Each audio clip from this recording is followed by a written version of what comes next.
你有冇發現一個好反常理嘅現象？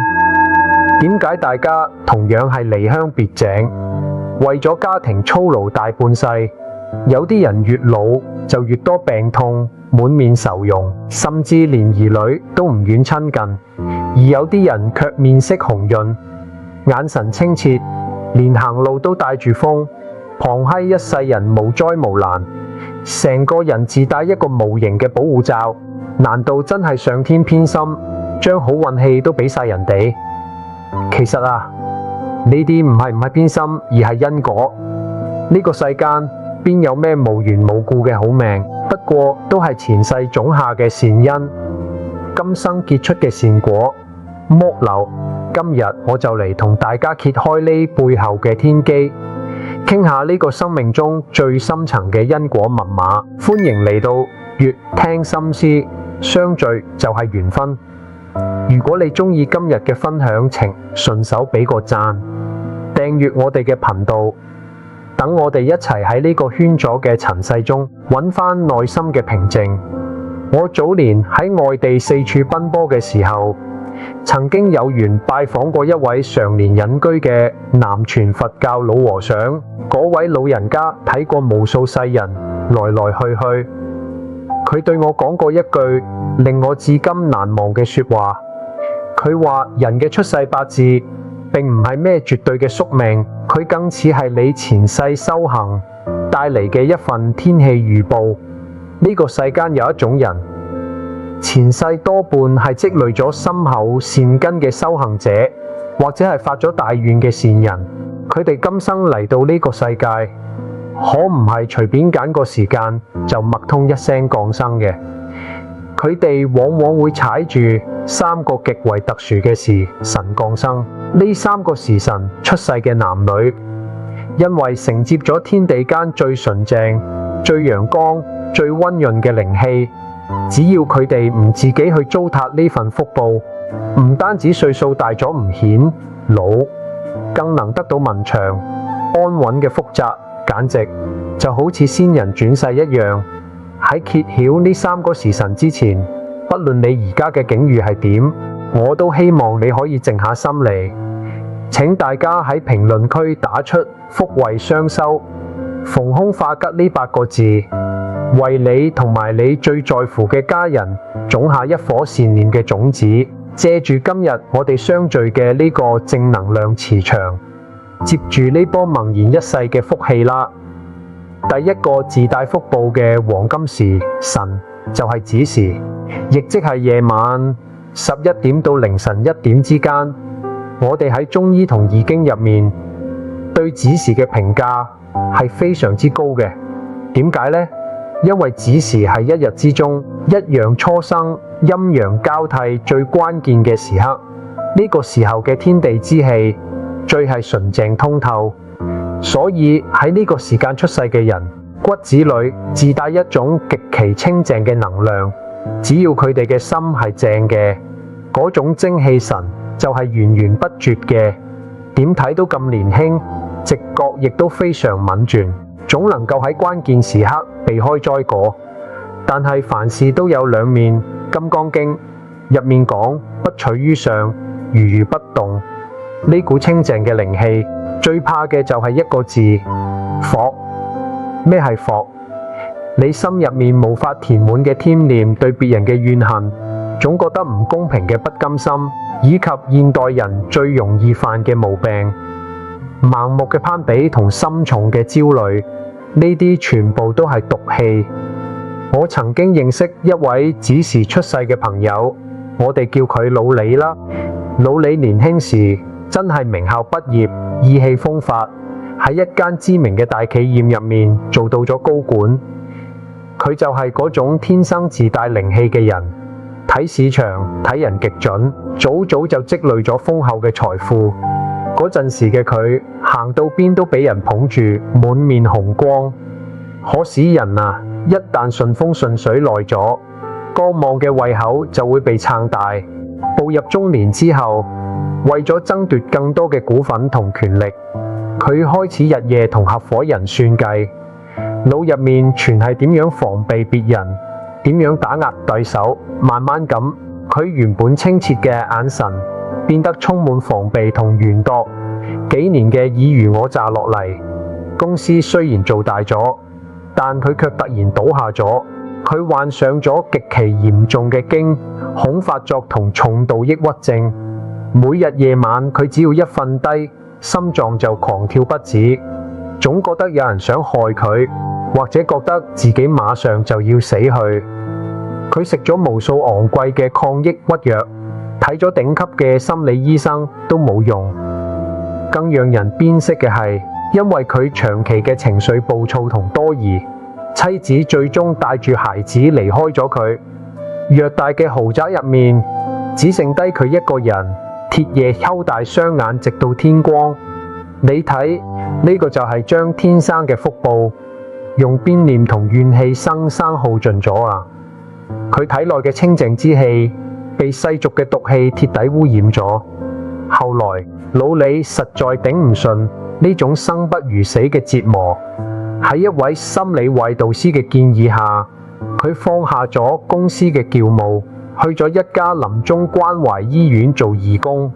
喺嗰度，佢每日面對嘅都係即將離開人世嘅生命。佢見到嗰啲曾經都係千萬富翁、社會名流嘅人，喺死亡面前，連呼吸一口新鮮空氣都成咗奢望。有一次，佢喺幫一位瘦骨嶙峋嘅老人家抹身時，老人家用微弱嘅聲音對佢講：年輕人，將手鬆開，你先可以抱住風啊！嗰一刻，老李突然好似被雷擊中一樣，淚流滿面。佢諗起自己呢幾年為咗嗰啲帶唔走嘅數字，將家庭、健康、內心嘅平靜全部都擲咗入去，值得咩？自從嗰次之後，老李徹底變咗。佢退出咗公司嘅權力鬥爭，將分紅拎出嚟，成立咗貧困家庭重症兒童嘅救助基金。佢唔再去計較邊個背叛咗佢，邊個佔咗佢便宜。神奇嘅係，當佢真正放下嗰啲執念，唔再算計嘅時候，佢嘅驚恐發作竟然慢慢消失咗，睡眠亦都恢復咗正常。而家嘅佢着住最普通嘅布衣，每日笑呵呵咁做住義工，面上嘅氣息又恢復咗當年嘅紅潤。所以，只是出世嘅朋友，或者你身邊有咁樣嘅人，請一定要記住，保護你哋福報最好嘅方法，就係護住你哋嘅清淨心。瞓覺前唔好帶住怨氣同算計入面，將心清空，將手張開，福報自然就會好似泉水一樣，源源不斷咁湧出嚟。接下來，我哋睇第二個自帶強帶福報嘅時辰午時，亦即係中午11點到下晝1點。呢個時辰出世嘅人，能量場係截然不同嘅。午時係太陽高高管掛喺正天空，天地之間陽氣最鼎盛、最實烈嘅時刻。呢個時辰降生嘅人，前世多半係嗰種行俠仗義、心懷天下嘅大善人。華嚴經入面有一句話特別適合佢哋，不為自己求安樂，但願眾生得離苦。因為前世積累咗極大嘅善意同剛猛嘅陽氣，佢哋今生天生氣血充盈，生命力極其堅強，就好似個小火爐一樣，做嘢雷厲風行，對人亦都特別熱情大方。但係呢股強大嘅陽氣，如果唔識得行事，就會變成傷人傷己嘅烈火。好多午時出世嘅人，好容易犯一個毛病，嗰就係脾氣急躁，控制歌極強，或者對別人付出好多，卻因為把口太毒，反而落得個眾叛親離嘅下場。我講一個中餐館老闆娘嘅故事。呢位陳姐就係典型嘅午時出世。早年丈夫走得早，佢一個人帶住2個年幼嘅小朋友，由洗碗工做起，硬係憑住一股唔服輸嘅拼勁，開起咗一間生意火爆嘅中餐館。陳姐人好唔好？係真係好，邊家有困難佢都願意借錢，員工有事佢亦願意幫忙，但佢嘅脾氣簡直就好似廚房嗰猛烈嘅爐火一樣，一點就着。佢對員工極其苛刻，動不動就破口大罵，對兩個仔女更加係實行絕對嘅高壓控制，美其名曰我係為咗你哋好，你哋必須聽我講。仔女喺佢嘅打罵同情感勒索下長大，心入面充滿咗創傷。大仔大學一畢業就走到好遠，幾年都唔返嚟一次。細女更係患上咗嚴重嘅焦慮症，早早搬出去，對佢避之不及。陳姐唔明白啊，自己辛苦咗一世，將個心都掏俾咗呢個家，點解最後所有人都好似躲瘟神一樣躲住佢？佢越諗越激氣，脾氣越嚟越壞。終於有一日喺廚房入面，因為少少事對住廚師發火時，佢突然覺得眼前一黑，重重咁跌咗喺地上，係急性腦梗。雖然搶救返嚟，但佢嘅右半邊身體失去咗知覺，連講嘢都唔利索，躺喺冰冷嘅病床上，冇任何親人嚟睇佢。嗰一刻，佢感受到咗前所未有嘅冰涼同恐懼。喺嗰段最灰暗嘅日子入面，醫院度有一位信佛嘅護工大姐接手咗照顧佢嘅工作。呢位大姐唔善言辭，但每日夜晚都會喺病房嘅角落度輕聲咁細讀地藏經。有一日，當護工讀到嗰句南無浮提眾生，舉止動念，無不是攝，無不是罪事，陳姐嘅眼淚奪眶而出。佢突然明白咗自己呢一生雖然做咗好多事，但卻用嗰張好似刀仔般嘅嘴，同嗰顆充滿憤恨與控制嘅心，做下咗無盡嘅業障。佢嘅陽氣太盛，盛到將身邊所有親近嘅人都灼傷咗。奇蹟往往發生喺人心底真正柔軟嘅嗰一瞬間。陳姐開始喺心入面向兒女片悔，向曾經被佢傷害過嘅員工片悔。佢開始配合治療，唔再急躁，唔再發脾氣。出院後雖然行路仲係有啲跛，但佢將餐館交俾咗信得過嘅經理打理，並立下一個規矩：每個月嘅初一、15，餐館專門為社區裏嘅孤寡老人免費提供素食便當。當陳姐將心中嘅烈火化作咗溫潤嘅善意後，佢嘅面上發生咗翻天覆地嘅變化。原本因為長期亂怒而緊鮮刻薄嘅面變得慈眉善目。2年後，遠方嘅大仔聽講咗後有嘅改變，帶住妻子同啱啱出世嘅孫返嚟探佢，一家人扭埋一齊，泣不成聲。呢個就係午時生人化解災厄嘅秘訣。如果你係午時出世，或者你天生脾氣暴躁、急火攻心，請你一定要學識轉換能量。遇見唔順心嘅事情時，深呼吸，話俾自己聽，唔好用遷怒去燃燒福報，而係要將呢份強大嘅能量變成溫暖別人嘅陽光。只有當你放下咗征服同控制嘅默望，你生命裏嘅貴人同福氣先至會穩穩咁降臨。接下來，我哋睇睇第3個自帶福氣嘅事：辰酉時，亦即係傍晚嘅5點到7點。酉時正好係日落西山、夕陽無限好嘅時候。呢個時候，白天嗰種喧騰燥熱嘅陽氣開始慢慢收，使夜晚嘅陰氣悄悄滋長。天地之間嘅交界線係最柔和、最溫潤嘅，就好似大自然俾忙碌咗一整日嘅萬物輕輕蓋上一層溫暖嘅毛毯。喺呢個時辰降生嘅人，前世往往積累咗極深嘅般若智慧，佢哋懂得急流勇退，知道凡事不可做絕，就好似《心經》入面講嘅冇掛礙故，冇有恐怖。所以佢哋今生最大嘅福報就係晚年極為安穩，子孫孝順，福澤萬丈。你仔細睇佢哋嘅面相同皮膚，通常都自帶一種柔和嘅光澤，即便老咗，面上透出嚟嘅，亦係一種讓人想去親近嘅磁場。但係啊，呢份溫潤最忌廉嘅係咩？最忌廉嘅就係心浮氣躁，最忌廉嘅係放唔下。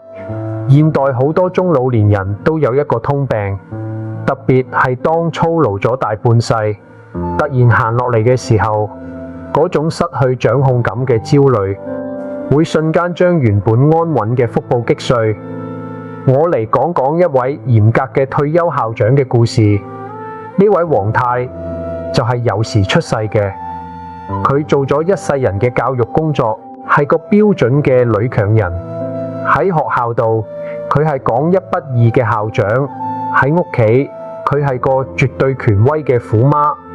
黃太將個女嘅一生都安排得明明白白，由讀咩學校到選咩專業，全由佢話事。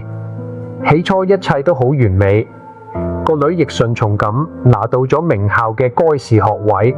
但當個女結婚之後，黃太嘅控制校唔單止冇減弱，反而變本加厲係。佢要干預個女買邊度嘅樓，點樣裝修，甚至連個女幾時生小朋友，點樣坐月都要插手。個女終於頂唔順呢種令人窒息嘅愛啦。長期嘅精神壓抑令個女患上咗嚴重嘅甲狀腺亢進，情緒幾近崩潰。為咗逃離下齁擾，個女同女婿堅決咁搬去好遠嘅地方，甚至換咗聯絡方式。1年半載都唔復一個消息，黃太一下子空晒。佢每日喺呢座曾經引以為傲嘅大屋入面行嚟行去，心入面充滿咗邊路委屈同不解。佢逢人就喊訴自己點樣含辛茹苦，個女點樣唔孝順冇良心。呢種極度鬱結嘅心氣好快就反噬到佢自己嘅身體上。佢患上咗嚴重嘅類風濕關節炎，每日關節痛到好似針扎一樣，手都變形晒，連拎個水杯都困難。講到呢度，我想問下屏幕前嘅你，係咪都曾經因為太在乎家人，總想將一切都抓喺手度，結果反而將佢哋推遠咗？佛講愛別離，求不得。世間最大嘅苦，往往來自於我哋唔肯放手。放手其實唔單止係對別人嘅慈悲，更加係對自己嘅救方。如果你願意放下心中嘅執念，唔再去強求嗰啲捉唔住嘅嘢，請喺評論區打出放下執念，一切隨緣。你會發現，當你打出呢8個字嘅時候，你膊頭上嘅重擔瞬間就輕咗一半。講返黃太，真正令佢改變嘅係一次偶然嘅機會，舊同事硬拉住佢去寺廟嗰度上書法抄經班。剛開始，黃太隻手因為風濕痛到根本揸唔住筆，寫出嚟嘅字歪歪斜斜，佢激氣到好幾次想將支筆截短。教書法嘅老師係一位修行好深嘅長者，佢睇出咗黃太嘅急躁同痛苦，行過去溫和咁對佢講：黃太，字唔係靠盲力寫出嚟嘅，你要懂得收放自如。你睇呢啲墨汁，如果你用力過猛，佢就會喺宣紙上暈開，毀咗整幅字。但如果你心平氣和，任由佢自然流淌，佢就能留下最美嘅線條。人生亦係一樣啊！你將一切都揸得太緊，連別人呼吸嘅空間都冇晒，點可能有圓滿嘅結果呢？嗰一日，黃太喺抄寫大悲咒嘅時候，眼淚滴咗喺宣紙上。佢終於明白咗，兒孫自有兒孫福，自己強加俾個女嘅根本唔係愛，而係鎖鏈。自從嗰日開始，黃太鐵底變咗，佢唔再到處抱怨，亦唔再瘋狂咁打聽個女嘅消息。佢開始專心練字，喺院子裏種滿鮮花，偶爾去安老院教老人家寫字。當佢真正將注意力放返到自己身上，將緊握嘅拳頭鬆開時，神奇嘅事情發生咗。佢內心嘅焦慮平息咗，原本痛不欲生嘅類風濕，竟然亦慢慢得到咗緩解。更令佢意想不到嘅係，2年後嘅夏口繞節，佢收到咗一束寄嚟嘅康乃馨，卡片上係個女熟悉嘅字跡：媽咪，節日快樂！我同小朋友下個月返嚟探領。呢個就係有時生人，甚至係我哋所有想要擁有安穩晚年嘅人都必須懂嘅道理。你將咩都揸喺手中，最後咩都會失去。當你懂得順應自然，懂得分寸與放手，嗰份漫長嘅福報自然會靜悄悄咁返到你身邊。講到呢度，可能有些朋友心入面會谷噔一下。哎呀，我既唔係子時，亦唔係午時，更唔係酉時出世嘅，係咪我呢世人就注定係個勞碌命，冇長壽安穩嘅福氣啦？千萬唔好咁諗。如果命運真係完全由出世嗰個時辰決定，咁我哋活住仲有咩意思？了凡四訓入面最核心嘅一句話係咩？命由我作，福自己求。呢個係咩意思？出世時辰、八字呢個只不過係你呢部生命機器嘅出廠說明書，佢決定咗你開局拿到嘅係咩牌，但絕不決定你最終能打出咩樣嘅結局。我經常同人講一個觀點：時辰係風向，心念先係船舵。嗰啲出世喺特殊時辰嘅人，就好似係遇到咗順風，隻船開得容易啲。但如果你冇趕上好時辰，嗰隻說明老天爺俾你安排咗一個逆風局嘅劇本。逆風局雖然辛苦，但只要你掌穩咗心念呢面船舵，你通過修行所闖唔出嚟嘅毅力，最終能讓你到達比順風船更遠、更壯闊嘅彼岸。我唔怕話俾大家聽，我自己早年喺外面打拼嘅時候，亦曾經跌入過人生嘅谷底，生意失敗，背咗一身嘅債，每日連瞓覺都覺得心口壓住一塊大石。我都有揾人算過命，人家話我八字平平，中年必有大劫。嗰陣時我都怨天尤人，覺得上天太唔公平。但後來我遇到咗一位善知識，佢冇俾我咩轉運嘅靈符，只係要我每日堅持做3件唔起眼嘅小事。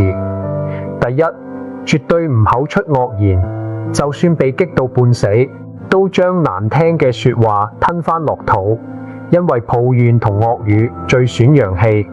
第二，每日瞓覺前唔去諗今日有幾倒霉，而係揾出一件值得感恩嘅事，哪怕只係今日飲到咗一杯好茶，呢個就叫轉念。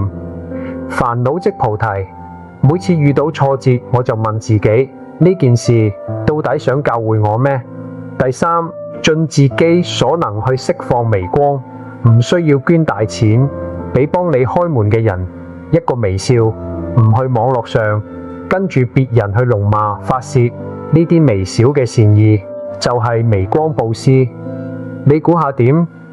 我硬係靠住呢3件小事，用咗唔夠3年嘅時間，唔單止還清咗債務，事業亦迎來咗巨大嘅轉機。我親身證明咗因果不虛，心念真係可以逆天改命。所以無論你係咩時辰出世嘅，千萬唔好覺得命運係定死嘅。所謂嘅仙人轉世，根本唔係話佢哋有咩上天入地嘅神通，而係佢哋喺光怪陸離、充滿誘惑同苦難嘅凡塵之中，依然能守住那一顆清淨、慈悲、懂得放手嘅本心。歲月從不敗善良，只要你心存善念，唔抱怨唔計較，懂得感恩與利他，你就係自己生命裏最大嘅貴人，你就係嗰個改變家族命運嘅活菩薩。感謝大家嘅聆聽，希望今日嘅內容能為你帶嚟一絲溫暖同力量。喺呢個充滿不確定性嘅世界裏，願我哋都能用善念做銜甲，平安度過每一個春夏秋冬，如果你覺得呢期內容對你有所啟發，請記得俾個讚、訂閱越聽心思，並將佢分享俾你身邊嘅親朋好友。呢個亦係一種無量嘅法布施，亦歡迎你喺評論區留下你嘅感悟或者期盼。我哋下期再結善緣，祝願天下有緣人皆能福報萬長，百災不侵。阿彌陀佛。